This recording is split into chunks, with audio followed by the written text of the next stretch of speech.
Hi అండి, welcome back to my channel cozy corner creations. నిన్న మన సబ్స్క్రైబర్ ఒకరు కొత్తిమీర రైస్ చేయక్క అని చెప్పి అడిగారు, అందుకే చేస్తున్నాను. దానికోసం ముందుగా మిక్సీ జార్లో ఒక 7-8 వెల్లుల్లి రెబ్బలు, ఒక ఇంచు అల్లం ముక్క, ఒక పెద్ద ఉల్లిపాయ, 4-5 పచ్చిమిరపకాయలు, అలాగే 2 గుప్పిళ్ళు కొత్తిమీర, ఒక గుప్పెడు పుదీనా వేసి కొంచెం వాటర్ పోసి మెత్తని పేస్ట్ చేసుకోవాలి.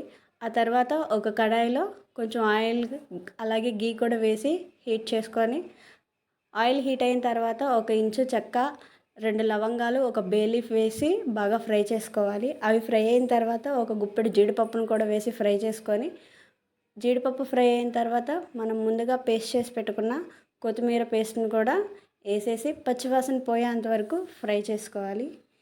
ఈ విధంగా ఫ్రై అయిన తర్వాత ఒక కప్పు బియ్యానికి 2 కప్పులు నీళ్ళు చొప్పున పోసుకొని, మన టేస్ట్కి తగ్గ సాల్ట్ని యాడ్ చేసుకొని లిడ్ పెట్టి వాటర్ రోలింగ్ బాయిల్ వచ్చేంత వరకు వెయిట్ చేయాలి.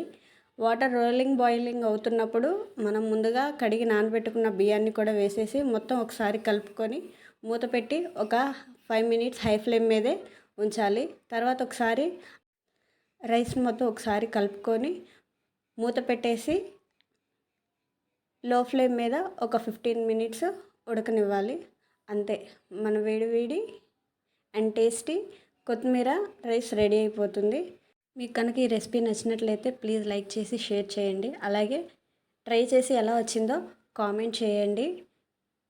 ఇంకా ఎలాంటి రెసిపీస్ కావాలో కామెంట్ బాక్స్లో చెప్పండి, తప్పకుండా ట్రై చేస్తాను.